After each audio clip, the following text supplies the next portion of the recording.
오늘 말씀 찾아서 읽도록 하겠습니다. 오늘 말씀 다 읽기보다는 13절부터 17절까지만 읽고 이야기를 나누도록 하겠습니다. 누가복음 15장 13절에서 17절.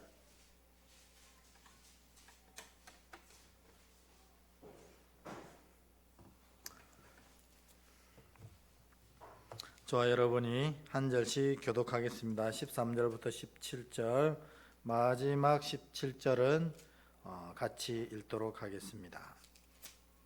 제가 먼저 읽습니다. 그 후 며칠이 안 되어 둘째 아들이 재물을 다 모아가지고 먼 나라에 가 거기서 허랑방탕하여 그 재산을 낭비하더니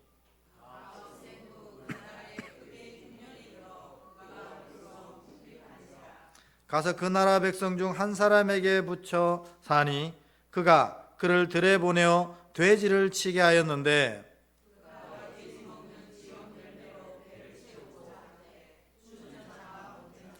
함께 읽습니다. 이에 스스로 돌이켜 이르되 내 아버지에게는 양식이 풍족한 품꾼이 얼마나 많은가. 나는 여기서 줄여 죽는구나.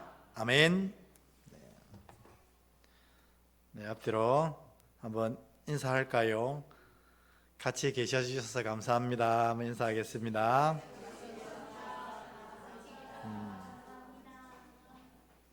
네. 네. 다시 한번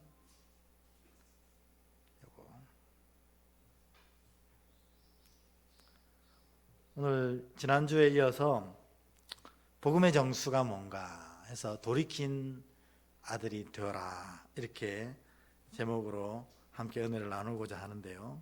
지난주에 얘기해 보면 우리의 죄가 뭐냐면 이 하나님의 명을 지키지 않는 게 죄지만 이 죄에 대해서는 여러 가지 얘기할 수 있잖아요. 있어야 될 자리에 있지 않고, 그게 제일 죄의 핵심이잖아요. 있어야 될 자리에 있지 않으니까 엉뚱한 일을 행할 수밖에 없는 겁니다. 그래서 있어야 될 자리에 있어야 되고 모든 것이 믿음으로 되어져야 되는데 그것을 하지 못하고 인간적인 생각으로 하게 될 때 죄가 우리 안에 들어오게 되는데, 하나님은 이렇게 할 때 그 죄를 생명, 하나님의 생명으로 바꾸어서 채워주신다는 겁니다.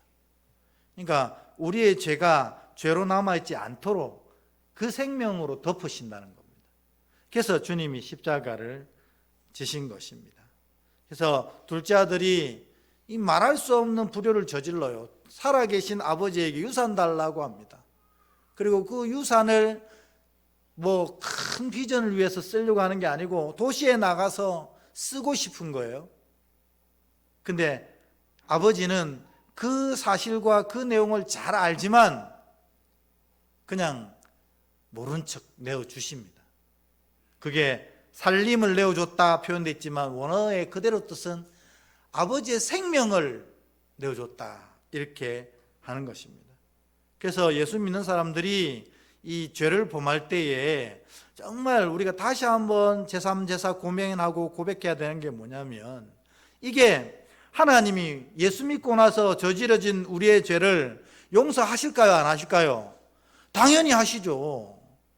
십자가에서 이미 우리의 과거의 죄, 현재의 죄, 다가올 미래의 죄까지 다 한꺼번에 사하셨거든요. 여기 십자가에 그런 능력이 없다면 십자가가 아니지요. 그렇지만 우리의 죄값을 다 사하셨지만 그 죄값을 뭘로 사하시냐면 오늘 본문에 분명히 고백하기를 하나님의 생명으로 그것을 계속 사한다. 내가 예수 믿는 사람, 우리인 하나님의 자녀인 우리가 계속 범죄한다는 것은 이처럼 하나님의 생명을 계속 깎아먹고 있는 일이다. 그렇다면 우리가 진짜 범죄할 수 있을까요? 그래서 예수 믿는 사람들이 더 귀하고 더 바르게 살아야 되는 이유가 우리가 저지르는 이 작은 것들이 다 하나님 생명으로 대체되기 때문에 그렇다 하는 것입니다. 그래서 우리 이 둘째 아들이 돈을 다 가지고 도시에 나가서 다 써버렸어요. 그래서 탕자 이렇게 부릅니다.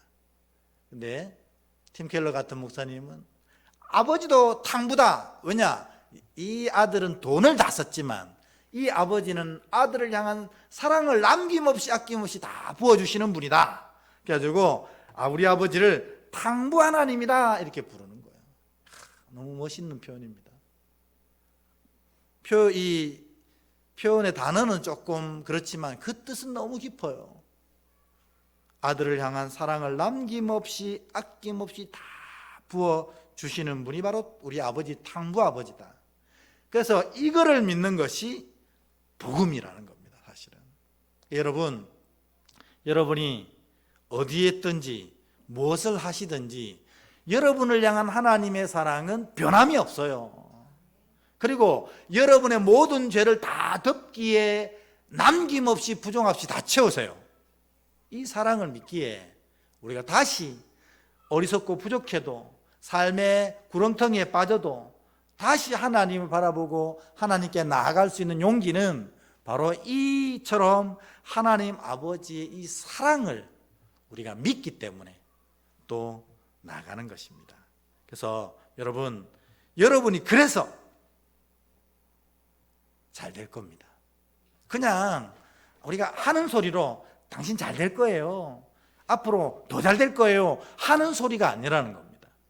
우리에게 이 탕부 하나님 아버지의 크신 사랑이 있기에 그 크신 사랑이 우리를 그냥 내버려 두지 않기에 우리는 반드시 다 잘 될 겁니다. 아멘. 이게 복음이라고, 이게 믿음이라고 하는 겁니다.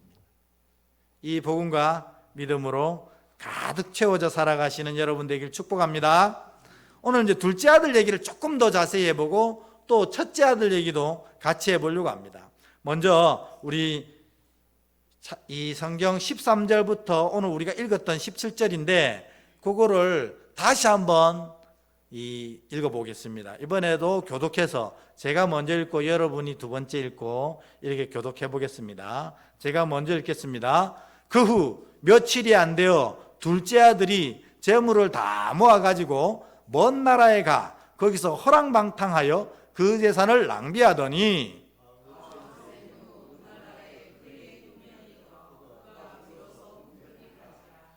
가서 그 나라 백성 중 한 사람에게 붙여 사니 그가 그를 들에 보내어 돼지를 치게 하였는데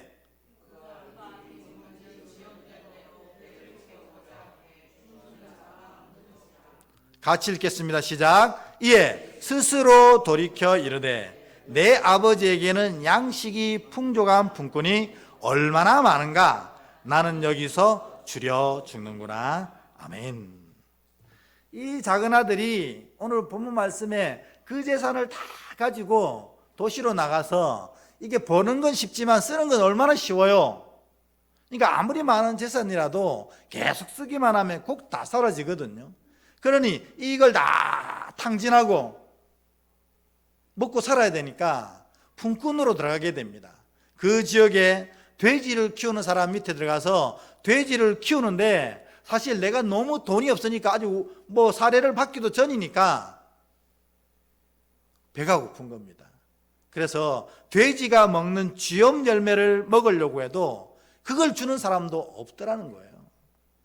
왜냐하면 주인이 돼지 먹으라고 만든 쥐염 열매를 일꾼이 먹으면 좋아하겠어요? 아니잖아요. 돼지 먹는 걸 더 좋아하지.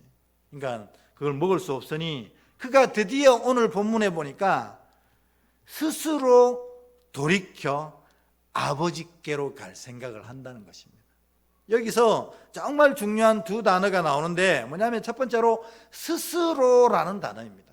여러분, 하나님 앞에서 믿음의 자녀들이 어떤 행위를 할 때 이 스스로라는 단어가 붙어있지 아니하면 하나님이 받으시지 않는다는 겁니다. 이 스스로의 반대말은 뭘까요? 억지로입니다. 억지로. 하나님은 무엇이든지 억지로 받으시지 않으셔요.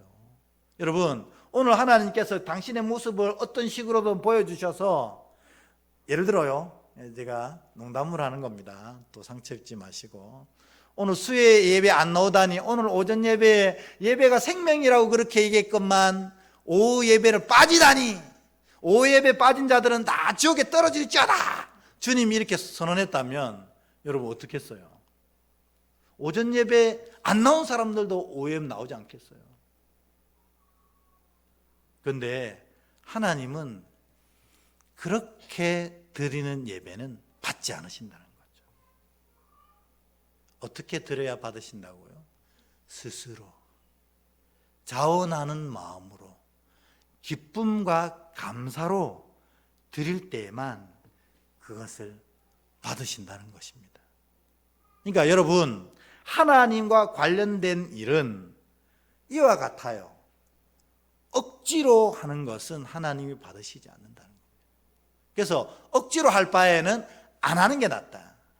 이왕에 하나님께 할 바에는 스스로 기쁨과 감사함으로 해야 된다는 겁니다. 그러니까 오늘 여러분 오예배에 참석한 분들은 절대 그렇지 않을까라고 믿습니다. 근데 어디 찬양팀 어디 갔나? 창모하고 어디 갔나? 네. 찬양마하고 간 거야? 아니지. 화장실 갔겠죠. 네. 그래서 지난주에는 앞에 나란히 앉아가지고 되게 이뻤는데, 그래서 엘샤다이도 좀 앞에 나란히 앉으라고 얘기하려고 했는데 어디 가고 없네요. 아, 참 칭찬하려고 했는데 없어졌네. 이게 뭐냐면 억지로 찬양을 하게 되면 찬양 드리는 순서가 돌아갈 때마다 너무 힘들어요. 여러분, 오예배가 생기면서 맨 처음 저한테 했던 얘기가 뭔지 아세요? 우리 성도들이 오후 예배에는 기도 순서 좀 빼주세요. 이렇게 기도 순서 하지 맙시다. 이렇게. 여러분, 이제 이번 기회를 들어서 왜 기도해야 되는지에 대한 얘기를 좀 해드리려고 합니다. 왜 그러냐면 이 기도는 두 가지 의미가 있어요. 뭐냐면 헌신의 의미가 있습니다. 기도에. 우리가 공기도를 준비할 때 벌써 어떻게 돼요? 마음에 부담이 있는 건 당연한 거거든요. 나 혼자서도 기도 안 하는데 공기도에 나가서 기도하는 거, 이거 뭐 얼마나 가식적이고, 또 내 기도가 실수하면 어떡하지? 또 기도를 하나님이 받으실 만하게 해야 되는데 더 아름다운 기도를 드릴 수 있을까? 이런 불안감이 다 오거든요. 그걸 위해서 세운 겁니다. 그래서 기도를 훈련하시라고. 우리가 기도는 하나님의 놀라운 은혜를 누리는 생명 같은 방법인데 기도를 두려워해서 될 일입니까? 그래서 이걸 통해서 기도를 좀 훈련합시다 하는 마음으로 세워지는 거고, 또 이 오후 예배가 생겨질 때 그 기도자들을 통해서 또 스스로 예배에 참석하는 훈련도 되거든요. 여러분, 미안한 얘기지만 오후 예배 안 나오다가 기도의 자리, 기도 순서가 딱 정해지면 또 나오잖아요. 오늘 승수 집사는 오늘 직장 때문에 어쩔 수 없이 빠진 거거든요. 그래서 얼마나 안타까워하겠는가, 직장에서 내 기도 순서가 있는데 내가 빠지면 하나님이 얼마나 슬퍼하시겠는가. 우리 찬양에도 주를 찾는 이가 이 자리에 없어 주님 마음이 슬프다 하는 그 말씀 찬양 있는데 내가 빠지면 얼마나 안타깝겠는가, 그런 마음 분명히 가질 거예요. 승수 집사님은 믿음이 좋아서. 그런 것처럼 우리가 이렇게 이 자리에 탁 세워졌을 때 내 이름이, 그래서 예배를 참석하게 되고 준비하게 되고 참석해서 은혜를 누리면 다음 수요 예배에는 기도 자리가 순서가 없어도 참석하도록 하라는 저의 마음입니다. 그래서 다 여러분들의 이를 통해서 은혜로 훈련되어지라고 하는 거예요. 그렇다면 억지로라는 마음을 돌이켜야 합니다. 왜냐하면 억지로 하면 은혜가 안 됩니다. 그렇기 때문에 이왕 정해졌고 이왕에 할 바에는 기쁨과 감사로 해야지 하고 이 마음을 바꾸는 게 돌이켜라는 것입니다. 그래서 복음에서 제일 중요한 건 하나님이 당신이 어떠하든지 비록 죄를 범할지라도 하나님은 당신을 사랑하신다. 왜? 하나님이 정하신 거기 때문에. 두 번째 뭐냐면 이런 하나님 보시기에 합당하지 않은 마음이 들 때 그것을 돌이키는 것이 복음의 두 번째 중요한 단어라는 겁니다. 그러니까 우리의 신앙의 삶이란 사실은 매일매일 돌이켜 주를 향하는 삶이 신앙의 삶이라는 거예요. 그러니까 잘 돌이키는 사람이 참 좋은 믿음의 사람입니다. 처음부터 똑바른 길을 가면 좋지만 우리가 그런 사람이 어디 있어요. 그래서 어리석은 길로 가다가 돌이키고 부족한 길로 가다가 돌이키고 늘 하나님께로 돌이킬 때 그게 진짜 복음의 삶이라는 겁니다. 오늘 둘째 아들이 이 순간 스스로, 그것도 억지로 돌이킨 것도 아니고 누가 돌이키라고 해서 한 것도 아니고 자기가 곰곰이 생각해 보니 이게 지금 뭐 하는 짓이냐는 거죠. 우리 아버지에는 품꾼들도 많은데 그 품꾼들이 다 풍성하고 행복하게 사는데 나는 이 객지에 와서 지금 내가 지금 무슨 고생을 하고 이 어리석은 짓을 왜 하고 있느냐는 거지. 그래서 스스로 돌이켰다는 것입니다. 이 돌이킴의 순간에 어떻게 돼요? 그가 아들의 자리를 복권하는 것입니다. 하나님의 자녀의 자리로 다시 돌아오게 되는 겁니다. 그래서 이 돌이켜의 단어는 정말 이 복음에서는 매우 귀중하고 소중한 단어입니다. 그러니까 여러분들이 혹시 하나님 보시기에 아름답지 않은 마음, 생각, 뜻, 행동이 있거든 오늘 이 둘째 아들처럼 돌이키는 복음의 역사가 나타나길 축복합니다. 그를 위해 제가 날마다 설교하는 거거든요. 돌이키시라고. 혹시 어리석은 길로 가시는 분들은 돌이키십시오. 그게 복음입니다. 그게 복음의 삶입니다. 그리고 그게 하늘 은혜를 누리는 방법입니다. 이렇게 하는 거예요. 그래서 억지로 하다가도 이런 마음으로는 하나님 은혜 누릴 수 없습니다 하고 하나님 이 기도 하나를 시켜도 이렇게 부족한 마음이 드는 저를 통해서 기도를 들으시려고 하시는 하나님 감사합니다. 그래서 저의 부족한 입술을 열어 기도할 터인데 주께서 그 기도하는 시간에 좌정하셔서 흠량하시고 역사하실 줄 믿습니다. 이게 돌이키는 거거든요. 그럼 탁 돌이켜서 기도하면 그 기도를 통해서 하늘 은혜를 누리는 자가 되게 된다는 겁니다. 제가 궁극적으로 바라는 게 이게 아니겠어요? 자녀들이, 하나님의 백성들이, 우리 교인들이 이렇게 억지로가 아니라 자원하고 기쁘고 감사함으로 돌이켜서 하늘 은혜를 누리는 귀한 백성이 되는 것, 이게 저의 유일한 꿈입니다. 여러분이 잘 돌이켜서 이런 복된 은혜 누리시길 축원합니다. 근데 이게 둘째 아들이 돌이킨 게 하나님의 크신 사랑에 근거해서 우리 아버지는 지금 돌아가도 나를 품어주실 분이야. 우리 아버지의 인격은 내가 자신의 많은 돈을 다 탕진했다고 나를 밀쳐낼 뿐이 아니야. 이렇게가 돌이킨 게 아니라는 거예요. 그가 돌이킨 이유는 뭔가? 우리 말씀을 직접 읽어보도록 하겠습니다. 18절, 19절 같이 읽습니다. 시작. 내가 일어나 아버지께 가서 이르기를 아버지, 내가 하늘과 아버지께 죄를 지었사오니 지금부터 아버지의 아들이라 일컬음을 감당하지 못하겠나이다. 나를 품꾼의 하나로 보소서 하리라 하고. 아멘. 이 둘째 아들이 돌이킨 것은 아버지의 사랑을 믿고 돌이킨 게 아니고 아버지 집의 품꾼은 배부르더라는 겁니다. 그러니까 내가 여기서 품꾼 이양이할 바에는 차라리 아버지 집에 가서 품꾼 하자고 돌이킨 거라는 겁니다. 이거는 믿음이 아니잖아요. 믿음이란 아버지의 사랑을 신뢰하는 게 믿음인데 이 작은 아들은 아직도 뭐가 있냐면 자기 기준으로 돌이킨 거예요. 자기 기준으로 돌이켰으니 이 돌이킴에는 은혜가 있겠어요, 없겠어요? 여러분, 있겠어요? 없겠어요? 있다는 것이 복음 아닙니까? 있다는 게.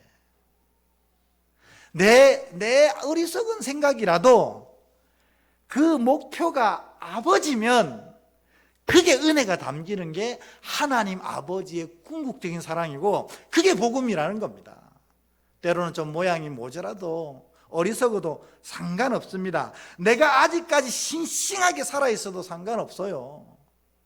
아버지께 돌이키면, 돌아오니까 아버지가 뭐라고 합니까? 그를 안아주시고 비단 옷을 입히시고 반지 껴주시고 송아지 잡아주시고 내가 잃었던 너를 찾았다 선언하시잖아요. 아들은 품꾼으로 돌아왔는데도 불구하고 아버지는 품꾼으로 여기시지 않는 거예요. 뭘로 여기셔요? 아들로 여기십니다. 그러니까 여러분, 마음이 부족하고 삶이 부족해도 돌이키시면 됩니다. 아버지께 돌이키시면 아버지가 다 받아 주실 줄 믿습니다. 이게 복음이잖아요. 이 아들의 합당한 자만 주님이 받아주신다면 그게 무슨 의미가 있겠어요? 그리고 그런 사람이 몇 명이나 되겠어요? 그런 사람이 없기에 바울이 그렇게 선언하는 거 아닙니까? 한 명도 없다. 그래서 비록 이 둘째 아들은 믿음으로 돌이킨 거 아니고 하나님 사랑을 의지해서 돌이킨 것도 아니에요. 그냥 자기 기준으로 하나님의 자리로 가자, 이게 아니고 그냥 품꾼으로 입에 풀칠할 수 있게끔, 우리 아버지 집 품꾼은 배부르게 먹으니까, 우리 아버지가 품꾼들도 이렇게 풍성하게 베푸시니까 그렇게 하자고 갔어도 하나님은 그거 아들로 받아주시는 거예요. 그러니까 여러분, 이왕에 하나님 사랑을 믿고 돌이키면 더 좋지만 그렇지 않아도 하나님은 돌이키는 자체를 믿음으로 다 여겨주신다는 겁니다. 그래가지고 아까도 기도 얘기했지만 여기에 오예배 억지로 기도했다 하더라도 나왔으면 하나님이 은혜로 베푸시는 겁니다. 믿으시길 축복합니다. 근데 이렇게 둘째 아들은 어쨌든 돌이켰어요. 둘째 아들은 어쨌든 돌이켰는데 아직도 돌이키지 못한 자가 있었으니 그가 누구냐면 첫째 아들이라는 거예요. 첫째 아들은 한 번도 나간 적도 없는데, 한 번도 아버지 명을 어긴 적도 없는데 늘 성실하게 아버지 일을 감당하고 있었는데 첫째 아들이 아버지께로 돌이키지 않았다고요? 말씀을 읽어보겠습니다. 우리 세 절 말씀 같이 읽습니다. 시작. 그가 노하여 들어가고자 하지 아니하거늘 아버지와 나가서 건한데 아버지께 대답하여 이르되 내가 여러 해 아버지를 섬겨 명을 어김이 없거늘 내게는 염소 새끼라도 주어 나와 내 벗으로 즐기게 하신 일이 없더니 아버지의 살림을 창녀들과 함께 삼켜버린 이 아들이 돌아오매 이를 위하여 살찐 송아지를 잡으셨나이다. 아멘. 첫째 아들이 바깥에서 열심히 일하고 돌아왔는데 집이 난리가 난 겁니다. 잔치가 벌어지고 난리가 난 거예요. 종에게 물었더니 둘째 아들이 와가지고 아버지가 이런 잔치를 벌인다는 겁니다. 그러니까 이 첫째 아들이 마음이 확 상해버렸습니다. 우리가 인간적으로 좀 이해되잖아요, 사실. 솔직히 말하면. 나는 아주 어릴 때부터 신앙 열심히 주님 앞에 하고 이 교회도 아름답게 섬겼는데, 아버지를 열심히 섬겼는데, 저 죄인들이 교회 왔다고 교회가 막 높여주고 세워주고 뭐야 이렇게 될 수 있잖아요. 충분히 이해가 됩니다. 그러나 복음으로 본다면 이 아들은 복음을 믿었던 거예요? 못 믿었던 거예요? 복음이 아까 뭐라고 했어요? 그가 누구이든지 하나님이 돌이키는 모든 자를 사랑하셔서 아들 삼아 주신다. 그래서 모든 자에게는 이 남김없이 아낌없이 그 아버지의 사랑을 부어주시는 분이 하나님 아버지다라는 사실을 믿고 고백하는 게 복음입니다. 근데 이 둘째 아들은 율법적으로는, 신앙생활적으로는 부족한 것이 하나도 없었는데 가장 중심되는 이 복음은 믿지 않았다는 겁니다. 그러니까 사실 여러분 자녀를 다 낳아봐서 아시잖아요. 자녀가 없는 분들 생각해 보세요. 말 잘 듣는 아들이 있고 말 안 듣는 둘째 아들이 있어요. 누가 더 신경 써요? 당연히 첫째는 사실 신경 안 쓰거든요. 왜냐하면 말 안 해도 잘하니까. 늘 마음에 쓰이는 게 매일 사고 치고 다니는 둘째거든요. 아버지가 왜 이런 잔치를 베푸는지 충분히 이해할 수 있는 거예요. 그걸 안다면. 근데 첫째가 그걸 모르는 겁니다. 그래가지고 이 첫째는 아버지를 한 번도 떠나본 적이 없지만 아이러니하게도 한 번도 아버지 곁에 있은 적은 없다는 겁니다. 이게 이 누가복음 15장에서 밝혀지는 아주 안타까운 사실입니다. 한 번도 아버지 떠나본 적이 없는데 첫 아들은 반대로 한 번도 아버지의 곁에 있어 본 적이 없다는 겁니다. 이 말은 아버지의 사랑을 이해를 하지 못하고 신앙했다는 것입니다. 뭐로 신앙했어요? 자기 생각과 기준과 의에 갇혀서 신앙한 겁니다.